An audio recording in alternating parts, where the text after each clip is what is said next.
Convido você a abrir sua Bíblia em João, capítulo 15. Estamos lendo João, capítulo 15.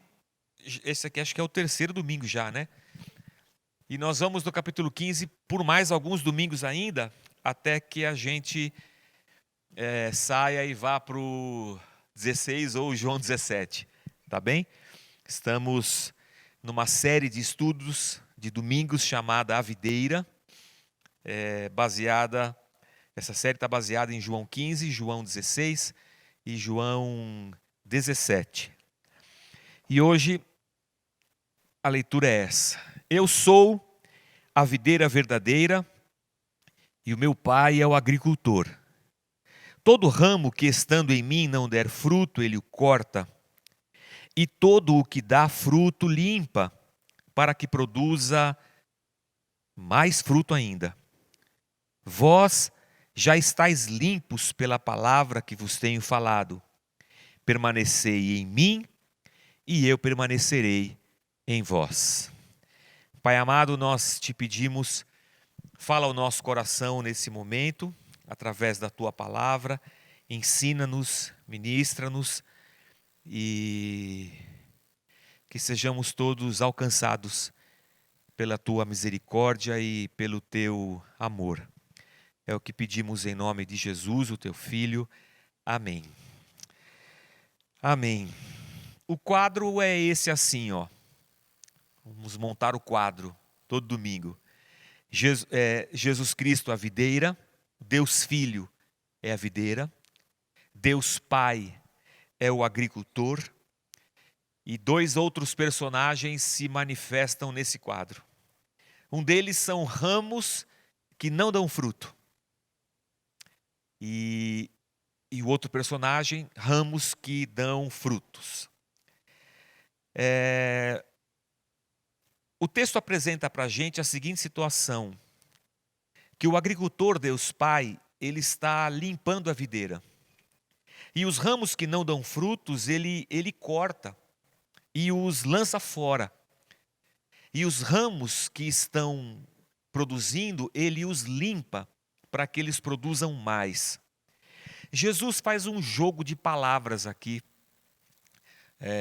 O evangelho é escrito na língua grega e é um trocadilho, um jogo de palavras em grego, com a palavra corta e com a palavra limpa, a poda e a corta.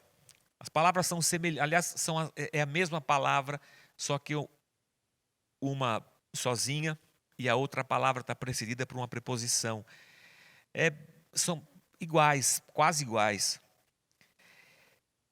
O texto reforça para a gente uma imagem, e quando a gente vem lendo desde o Velho Testamento, a gente tem dito isso aqui domingo após domingo, e a gente não pode olhar para esse texto e achar que porque Deus está cortando quem não dá fruto, esse texto deva ser usado para se falar sobre perder-se a salvação. Pastor, será que esse texto não diz que, não está dizendo aqui que a pessoa pode perder a salvação? Não acho que é isso que o texto quer dizer para a gente, não. Não acredito que seja essa a intenção da metáfora. Mas quando a gente vê em Isaías, lá no capítulo 5, quando a gente vê no livro dos Salmos, em outros profetas, a comparação de Israel com uma vinha ou a videira, a gente percebe que esse Israel deveria ter frutificado, mas não estava. Eu vou até ler para você de novo aqui o Isaías capítulo 5, versículos de 1 a 7. O profeta Isaías fala assim: Agora cantarei ao meu amado o cântico do meu amado a respeito da sua vinha. O meu amado teve uma vinha num outeiro fertilíssimo. Sachou-a, limpou-a das pedras e a plantou de vides escolhidas. Edificou no meio dela uma torre e também abriu um lagar. Ele esperava que produzisse uvas boas, mas deu uvas bravas. Agora, pois, ó moradores de Jerusalém, homens de Judá, julgai-vos, peço, entre mim e a minha vinha. É Deus dizendo: gente, julguem vocês entre eu e a minha vinha Israel. Que mais se podia fazer ainda a minha vinha que eu não tenha feito? Olha Deus dizendo, o que mais que eu poderia ter feito? Eu fiz tudo o que eu pude. E como esperando eu que desse uvas boas, veio a produzir uvas bravas, uvas ruins. Cara, eu fiz tudo o que eu pude. Isso é Deus dizendo. Mas ao invés da videira que eu plantei, Israel, dar uvas boas, dei uvas más. E ele fala assim, não pode ser podada nem sachada. Crescerão nela espinheiros e abrolhos. As nuvens darei ordem que não derramem chuva sobre ela, porque a vinha do Senhor dos Exércitos é a casa de Israel. E os homens de Judá são a planta dileta do Senhor, preferida. Esse desejou que exercessem juízo, e eis aí quebrantamento da lei. Justiça, e eis aí clamor. O que esse texto leva a gente a pensar é na perspectiva de uma religião infrutífera. Uma religião construída em cima de uma plataforma onde a palavra de Deus é esquecida. A religião se cerca dos seus mecanismos e ela própria mata Deus. A própria religião sufoca. Você sabe que uma vez a pessoa perguntou assim para o pastor: pastor, a história é verídica, mas eu vou contar sem nomes nenhum. Se fosse aqui na igreja, não tivesse transmitindo essas coisas todas, nós rasgávamos o verbo aqui, mas não pode. Olha só, pastor, o líder falou assim, assim, assado. E o pastor disse, mas a Bíblia diz assado assim, assim. Aí o pastor disse, mas agora o que a gente faz? E o outro falou assim, agora a gente tem que escolher se a gente fica com a Bíblia ou com o que o nosso líder disse. É incrível isso. Como a religião, às vezes, ela diz coisas que são opostas e contrárias à palavra de Deus. Mas essa plataforma religiosa, ela convive com esse paradoxo, com essa ambiguidade. E sem que a gente perceba, às vezes, estamos tendo atitudes que não condizem com a palavra de Deus. Você sabe que às vezes eu já dei alguns estudos aqui, eu não sei como é que eu posso falar isso sem ser esquisito e sem ser herético ou qualquer coisa assim, mas olha só. A pessoa diz assim, pastor, tem gente nesse texto aqui que fala X e tem gente nesse texto aqui que fala Y. Falo, tem mesmo. E a gente pensa o quê? Como assim a gente? A nossa igreja aqui, a gente pensa o quê? A gente como igreja, instituição, não pensa. Nós é que pensamos, pessoas físicas. A igreja pode ter um conjunto de normas, de regras. A igreja pode até fechar a sua teologia, a sua regra de fé e ordem. Ok, não estou falando contra isso. O que eu quero dizer para você é que às vezes é mais fácil que alguém me diga o que é do que eu me dispor ao trabalho de tirar as minhas próprias conclusões. A religião às vezes deixa a gente meio infantilizado.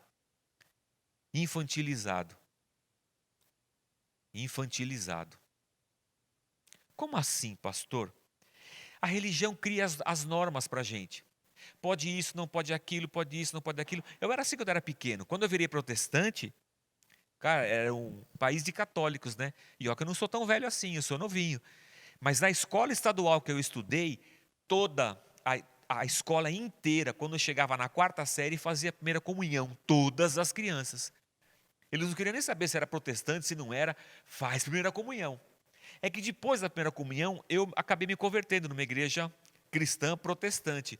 Esquisitíssimo, né? O protestante é o esquisito, era o fora da curva total. Hoje em dia, não, né? Mas na minha cabeça de pré-adolescente, a igreja não me permite. Você fuma? Não, a igreja não me permite. Você bebe? Não, a igreja não me permite. Você faz não sei o quê? Não, você dança? Não, a igreja não me permite. É uma coisa meio infantilizada. Pai, pode isso? Não, isso não, filho. Tá bom, pai. Pai, pode isso? Não, não pode. É quase assim, eu não penso, porque alguém toma as decisões e me dá as ordens. Crescer é um ato doloroso que nos impõe escolhas, que nos leva a reflexões. Crescer e amadurecer é sempre um mecanismo difícil para qualquer ser humano, mesmo fora de qualquer contexto religioso. Mas às vezes, com relação à religião, não queremos crescer, queremos que alguém tire conclusões, que alguém pense por nós, que alguém nos apresente o pacote fechado. Olha, é assim que a gente pensa. Ah, então vou pensar também. E por que eu estou dizendo isso? Porque o caminho da nossa palavra hoje, eu espero não me demorar muito, hoje é dia de ceia, é o que Jesus diz no texto que nós lemos. Porque ele fala assim: eu sou a videira verdadeira, o meu pai é o agricultor, todo ramo que estando em mim não der fruto ele corta, e tudo que dá fruto ele limpa, para que produza mais frutos. Vocês já estão limpos pela palavra que eu vos tenho falado. O que Jesus diz para a gente na metáfora da videira é que a palavra de Deus é um agente do Senhor limpando os seus filhos, os seus ramos. É a palavra que nos limpa. E a palavra deve entrar em nós não como uma regra religiosa, mas a palavra deve entrar em nós como a viva inspiração de Deus. Ela deve ser absorvida em nós, ela deve encontrar em nós um terreno fértil, ela deve nos levar a reflexões, ela deve nos levar a confrontos, a pensamentos, ela deve produzir em nós frutos. Por isso que a plataforma religiosa que nos impõe regras e um monte de coisa, ela é oposta a uma plataforma viva da palavra, que nos convida a uma reflexão, a um mergulho, ela nos convida a leitura e a absorção. Ela não é um pacote pronto, ela é uma vida. Ser discípulo de Cristo não é seguir normas religiosas, ser discípulo de Cristo é ser transformado pela palavra dia após dia, ser limpo pela palavra dia após dia. O problema, irmãos, é que isso dói. Assim como crescer dói. Porque quem poda a gente é o agricultor. E isso nem sempre é uma ação assim fácil para nós. Ele cuida, o agricultor. Ele dá a direção de crescimento.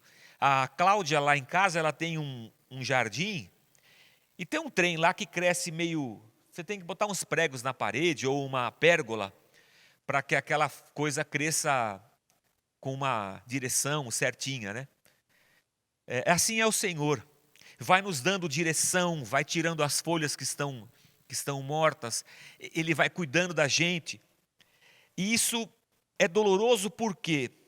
Porque nesse processo nós temos que ser passivos em algumas circunstâncias. Nós temos, eu digo passivos no sentido da submissão à vontade de Deus. Temos que ser obedientes, é Deus quem faz. Se é Deus quem faz, eu tenho que me render a Deus, e isso requer um esforço nosso, porque é contrário à nossa carne. Isso também requer um ajuste no nosso conceito de tempo, porque se é o agricultor quem faz, é no tempo dele. Há 2 relógios do nosso pulso, um em cada pulso, o esquerdo e o direito. No esquerdo, um relógio que mostra o tempo, o nosso tempo, horas, minutos, segundos, talvez dias e semanas, anos, for relógio digital. Hoje em dia não usa mais, no telefone nós temos tudo. É o Cronos, é o nosso tempo. No outro pulso tem um outro relógio que a gente não controla. A gente não dá corda, nós não ajusta a hora, nós não põe da agenda, nós não faz nada. Chama Kairos. O mover do tempo de Deus, é o tempo de Deus e não o nosso. O trabalho da frutificação da videira é um trabalho difícil porque as coisas não andam no nosso tempo. Elas andam no tempo do agricultor. E a gente queria que fosse no nosso tempo. Eu quero as coisas já e agora. Eu quero as coisas do meu jeito. E o agricultor está dizendo, ainda não é tempo. Ainda não é hora. É claro que quando ele faz, a gente fala assim, meu Deus, não podia ter sido em hora melhor. Porque Deus tem sempre o melhor para nós. Mas isso é doloroso porque a gente não tem controle, sabe? Requer uma entrega nossa e uma consciência de que nada é nosso e tudo é dele. A gente acabou de cantar aqui a música que a gente quer dançar. Como é que é, Zal? Se até o ar que enche os meus pulmões vem de Deus, não é nosso. Eugene Peterson dizia assim, que nós criamos uma trindade para chamar de nossa. Sai de cena a trindade Pai, Filho e Espírito Santo, Deus Pai, Deus Filho, Deus Espírito, e entra uma outra trindade, que são nossos desejos, nossas necessidades e nossos sentimentos. Isso faz com que nessa trindade, fechados em nós mesmos, nossos desejos, nossos sentimentos e nossas necessidades, nós não queremos ser confrontados, limpos pela palavra. Mas a palavra de Deus que nos dá vida, ela só nos dá vida porque ela também, ao mesmo tempo, tira de nós a morte. Então, o apego aos nossos sentimentos, desejos, necessidades, tem que morrer, para que a vida que vem de Cristo possa se manifestar em nós. Em João, eu vou ler uma série de versículos agora com vocês, vou dizer o endereço e vou ler para vocês. João 8, 31 e 32, fala assim, ó. Disse, pois, Jesus aos judeus que haviam crido nele, se vocês permanecerdes na minha palavra, sois verdadeiramente meus discípulos, e conhecereis a verdade, e a verdade vos libertará. A primeira coisa que eu queria chamar a tua atenção é que a limpeza que acontece nos ramos enxertados na videira é um processo libertador, de amadurecimento e de responsabilidade. Como nós falamos há pouco, como uma criança, um adolescente, um jovem, que durante a sua vida, ele vai assumindo responsabilidades, ele vai entendendo as coisas, ele cresce, ele amadurece. Isso dói. E nós preferimos, às vezes, permanecer na infância, numa infantilidade religiosa, do que entendermos a libertação da palavra e a obra de Cristo em nós. E há um segredo aqui, é o permanecer para sermos libertos. Mas tem um outro versículo bacana em João, capítulo 14, versículo 23, que fala assim, respondeu Jesus, se alguém me ama, guardará a minha palavra, e meu Pai o amará, e viremos para ele, e faremos nele morada. Se alguém me ama, guardará a minha palavra. João está dizendo para nós que o nosso amor não é só uma questão de palavra, de sentimento. Mas ele está dizendo para nós que o nosso amor se materializa no guardar a palavra de Deus. Então, se você diz que ama a Deus, saberemos que você ama a Deus se você é alguém que guarda a palavra dele. Opa, ficou mais difícil, hein? O pastor, agora ficou mais difícil. Porque o nosso amor a Deus e por Deus não é um sentimento, uma coisa que eu sinto, que eu levanto a minha mão às vezes, eu canto. Igual a gente estava cantando aqui na música a vontade de levantar a mão e dançar e cantar. Eu quando era pequeno, cantava, ah, sim, eu amo a Cristo. Acho que não era assim a música. Tudo bem. Amém. Mas você ama a Cristo? Ah, eu amo. Amém. Se você guarda a palavra, é sinal que você ama. E o versículo fala assim, ó. Se vocês me amarem, Eu e meu Pai faremos em você morada. Cara, isso é demais. O amor de Deus na prática, nós guardarmos a palavra. E mais do que isso, ele é a certeza de que pai e filho farão morada na nossa vida. João capítulo 6, versículo 3 fala assim: as palavras que eu vos tenho dito são espírito e são vida. A palavra de Deus é a nossa vida, ela é a nossa essência. Ela pulsa dentro de nós, nos moldando, nos transformando, produzindo em nós vida abundante. É da palavra que nos vem força, é da palavra que nos vem alegria, é da palavra que nos vem esperança. Ontem eu fui à feira.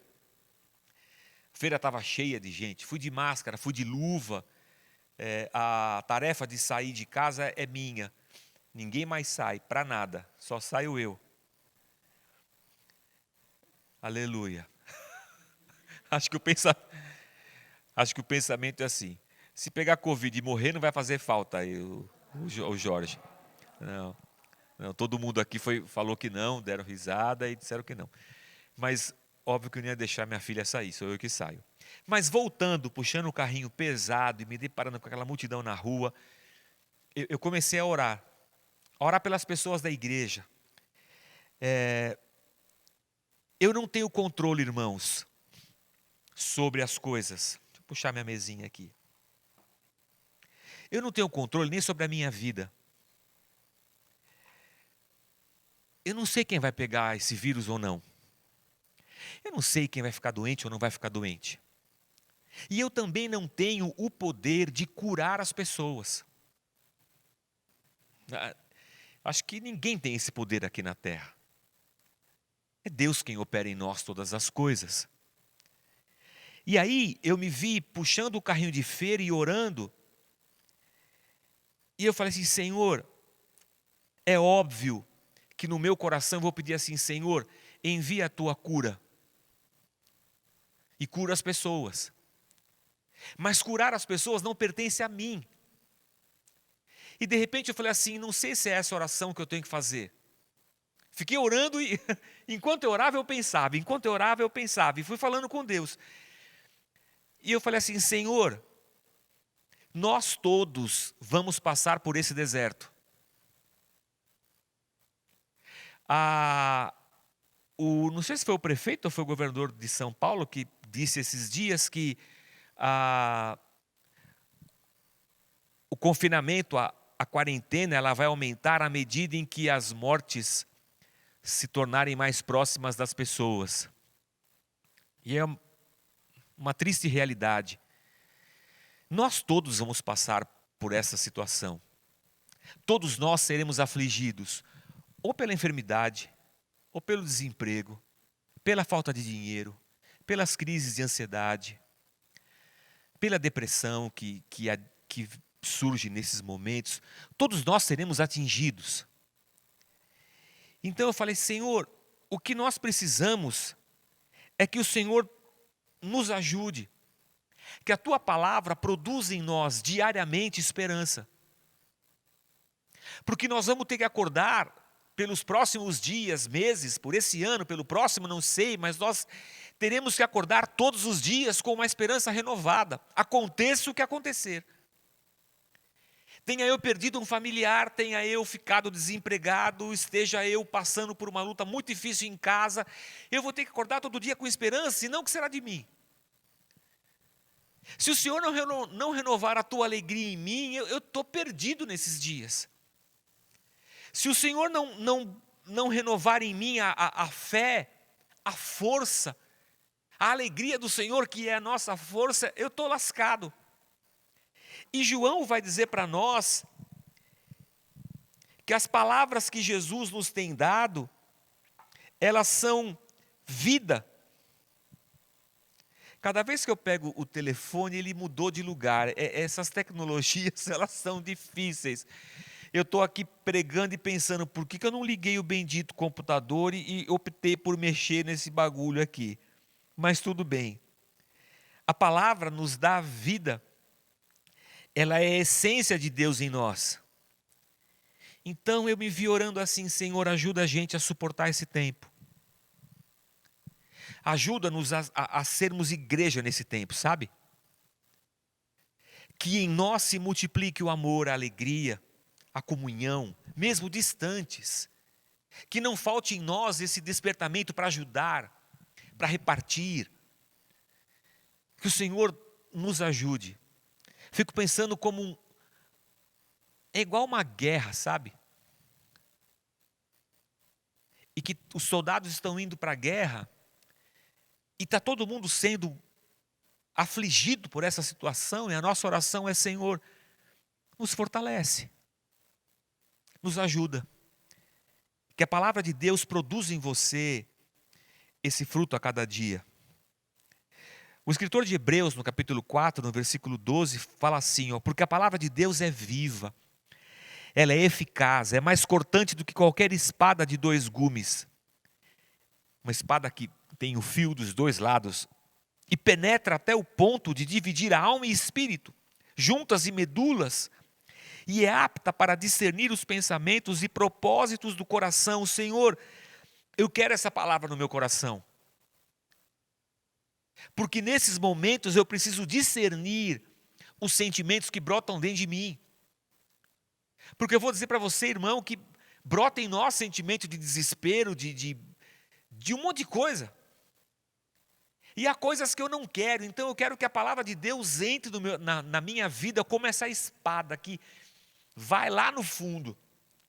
E ela vai separando as coisas. E aquilo que efetivamente tem que ser arrancado de nós, seja limpo de nós nesses dias. E efetivamente a gente se abra para o tempo de frutificar. Que a palavra de Deus faça isso em mim e em você. E ainda que seja difícil e duro, que aconteça, para que sejamos limpos. Há 2 textos que eu queria ler para finalizar essa reflexão com vocês. O primeiro está em Colossenses capítulo 3. Vamos sair das reflexões de João na videira e vamos falar sobre a palavra. Lá em Colossenses 3, 16 e 17, fala assim: habite ricamente em vós a palavra de Cristo. Habite ricamente em vós a palavra de Cristo. Instruí-vos e aconselhai-vos mutuamente em toda a sabedoria. Pega o telefone, liga para alguém.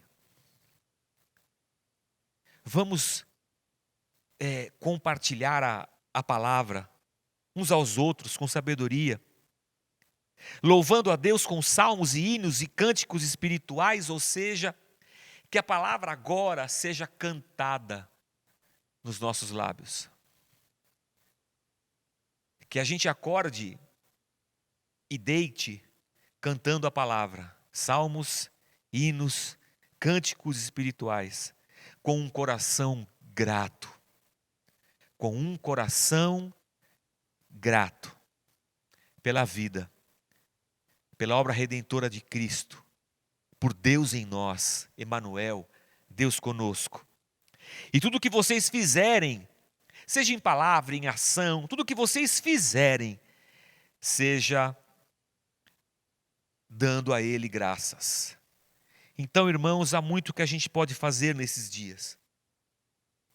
Se a palavra habitar ricamente o nosso coração, há muito que a gente pode dizer. Se a palavra de Deus habitar ricamente o nosso coração, há muito que podemos fazer. Em favor da nossa família, em favor do nosso casamento, em favor dos nossos filhos, em favor da nossa comunidade, em favor dos nossos vizinhos. Há muito que nós podemos fazer se a palavra de Deus habitar ricamente em nós. Então andemos assim, seria o meu conselho, dando sempre graças a Deus Pai. E que nesses dias a nossa esperança, e volto então para o Salmo 1, que nesses dias a nossa esperança seja o Salmo 1. Bem-aventurado o homem que não anda no conselho dos ímpios, não se detém no caminho dos pecadores, nem se assenta na roda dos escarnecedores.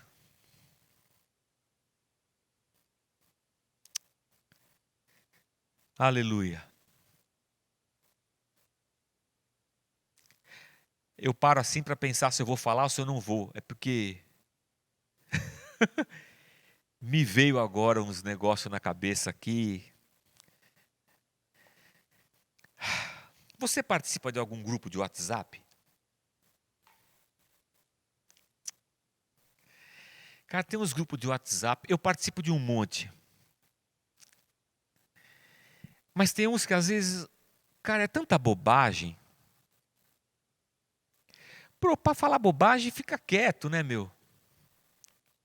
É sinal que é pra gente sair do grupo, eu acho. Cara, sai do grupo. Porque, vou falar uma coisa pra vocês. Tem uns grupos de WhatsApp que parece roda dos escarnecedores. Não parece grupo de WhatsApp de cristão.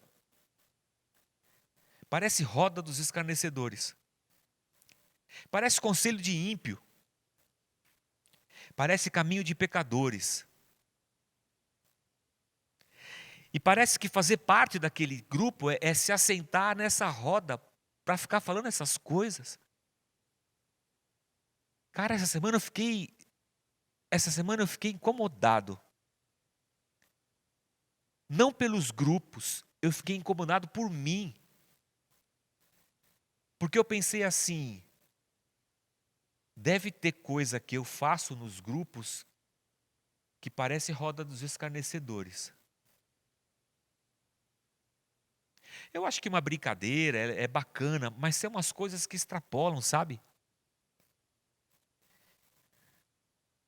E eu fiquei olhando para mim. Porque o salmista fala assim: o seu prazer está na lei do Senhor. Então eu coloquei esse texto aqui e chamei de a nossa esperança. Que o nosso prazer esteja na lei do Senhor. E nessa lei a gente medite de dia e de noite. Porque esse cara que faz isso, ele vai ser uma árvore plantada junto à corrente de águas, que no devido tempo dá o seu fruto. Como é uma árvore plantada do lado de um rio, ela está sempre suprida. Suas folhas são verdes. E tudo que essa árvore faz dá certo. E eu fiquei pensando se não é esse tipo de vida que nós precisamos, desejamos. Não estou falando de riqueza, de sucesso, de carreira, de dinheiro, seja lá o que for. Eu estou dizendo de gente que dá fruto de Deus. E esses frutos se movem na vida dele, e tudo que ele faz parece que é abençoado. Tudo que ele faz é de uma grandeza, que o nome de Deus é glorificado. A minha esperança é que desses dias brote uma nova igreja. Eu e você, transformados, enxertados em Cristo como árvores plantadas junto a ribeiros de águas. E Deus seja glorificado, exaltado, por nós estarmos onde estamos. E o nome de Deus seja bendito entre nós. Que Deus nos abençoe. No meu telefone, no meu relógio aqui, 11h35. Queria chamar o pessoal do louvor e nós vamos cantar. Sempre que eu falo vamos cantar, já me vem à mente. Vamos cantar, cantar louvores ao nosso Deus. Hoje é dia de ceia, irmãos, ceia do Senhor. Juntos, mas separados. Ô Rosiane, sei que fez esses pães aqui. É tudo pão de verdade? Não, porque você é que lá na igreja do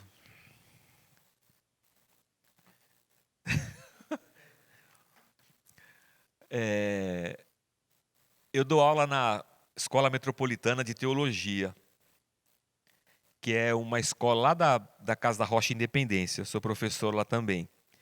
E Sempre que tem ceia lá e eu vou lá, eu gravo as aulas lá, tem um micro estúdio para a gente gravar as aulas, já preparado para isso.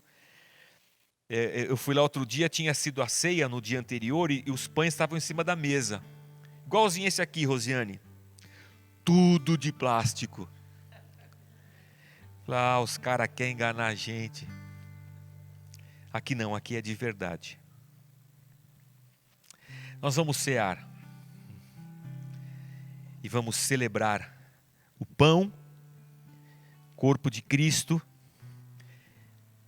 e o vinho, o seu sangue derramado por nós. Eu acho que você em casa deve ter preparado a sua ceia. Vou te pedir uma coisa.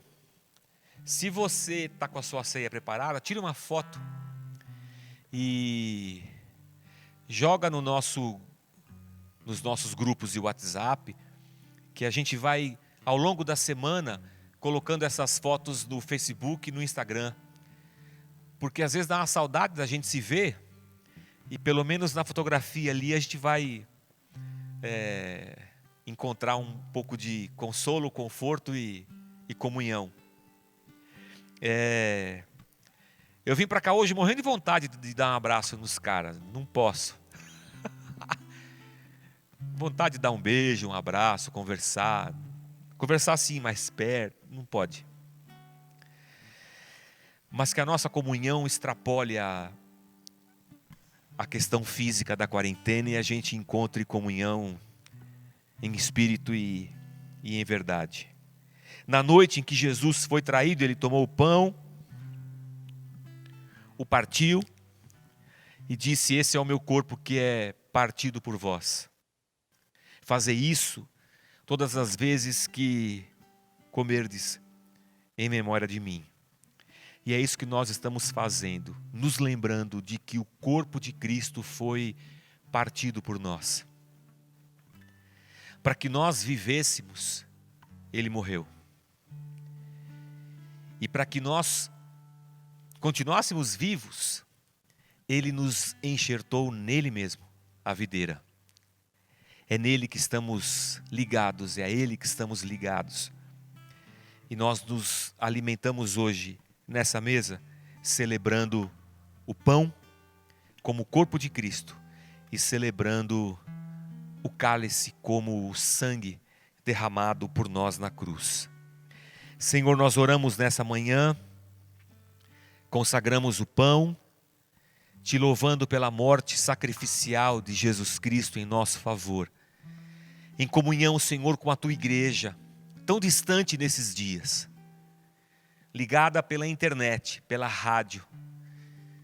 Mas, Senhor, nós comemos o pão, mesmo distantes. Comemos o pão celebrando a morte e a ressurreição de Cristo, teu Filho. Comemos o pão porque estamos nele ligados, Senhor. E que ao comermos esse pão, meu Deus, sejamos visitados pela tua vida. É o que nós oramos nessa manhã agradecidos, em nome de Jesus. Amém. Amém. Nós vamos cantar. Enquanto nós cantamos, as nossas mãos estão limpas. A gente tem tanto álcool gel na mão, que eu já nem sei mais o que é unha e o que é álcool gel. Vocês vão tirar o seu pedaço de pão daqui. Canta e come. Enquanto a gente está cantando, coma o pão com a sua família em casa. A Rosiane ela está aqui porque ela trouxe o pão, ela é da equipe, ela vai servir o da câmera, o da rádio e o do som, nossa equipe técnica. Mas comamos em memória de Jesus Cristo. Pude cruz ser erigir, dela o dia fugir, como emblema de vergonha e dor. Mas contemplo essa cruz, porque nela Jesus deu a vida por mim, pecador. Se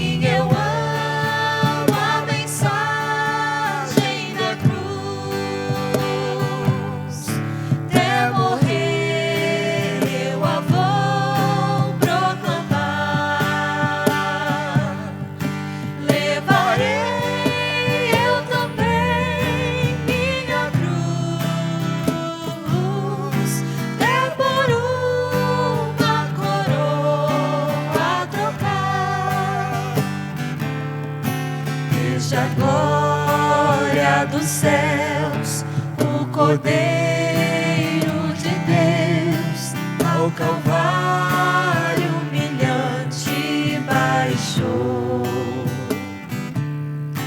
Essa cruz tem pra mim atrativo sem fim, porque nela Jesus me salvou. Sim, eu amo a mensagem da cruz, até morrer eu a vou proclamar. Levarei eu também minha cruz, até por uma coroa trocar.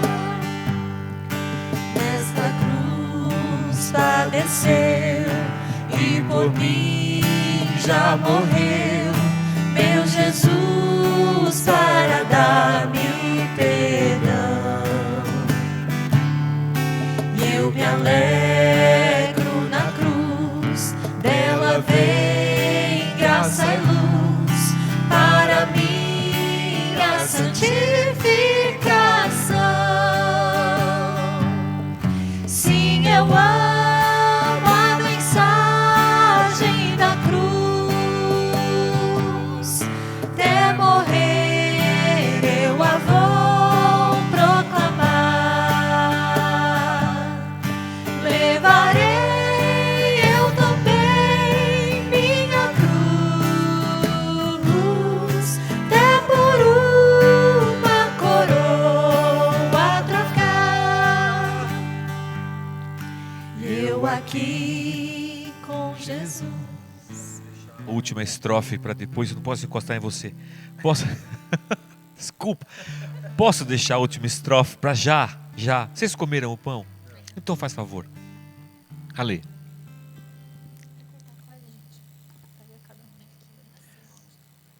Ah, você vai ter que pegar o pão. Posso pegar o seu? Ah, o seu você pega. Pronto, a Thaís pega o seu. A Thaís é sua esposa. Isso. Ai, que legal. Amém. Comamos em memória. Eles estão cantando, não podem comer. Por semelhante modo, Jesus tomou o cálice ali com os discípulos e disse: esse cálice é o meu sangue derramado por vocês. E é ele que nós bebemos e celebramos. Então você na sua casa está com o seu cálice aí, nós vamos orar. Pai amado, nós te louvamos pelo sangue de Cristo derramado na cruz por nós. Celebramos como igreja, celebramos a vitória da ressurreição. Celebramos a vida que vence a morte. Celebramos felizes, porque temos vivido dias de morte, de angústia, de medo, de tensão, de preocupação. Que sejam dias, meu Deus, onde a vida vença a morte.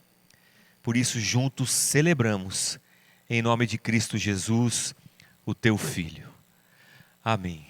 Pode beber na sua casa. Rô, enquanto a gente canta, você serve eles aqui, ó. Pode entrar na cena, não tem problema. Tá bem? Pode entrar. A quarta estrofe. Eu aqui com Jesus, a vergonha da cruz, quero sempre levar e sofrer. Cristo vem me buscar e com Ele no ar uma parte da glória hei de ter. Sim, eu amo a mensagem da cruz, até morrer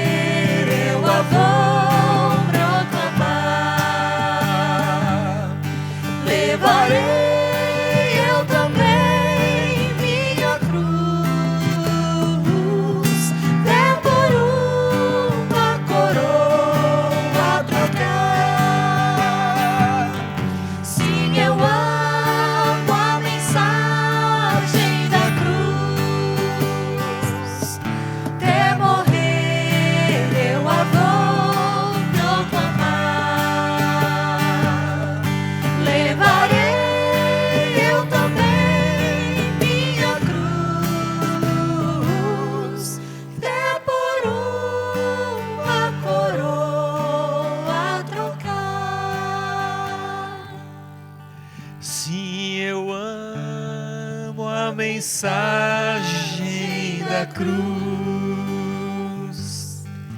Até morrer eu a vou proclamar. Levarei eu também minha cruz, até por uma coroa trocar. Nos abençoe a todos, Pai. Derrama sobre nós a tua misericórdia. Levanta sobre nós, Senhor, o teu rosto e tem piedade de nós. Faz, Senhor, com que os nossos caminhos sejam retos. Nos conduz, Deus, nos nossos passos a cada dia. Que a tua palavra prospere nos nossos corações. Dá-nos uma semana bendita, um mês abençoado. Eu oro pelas mães, eu oro pelas famílias.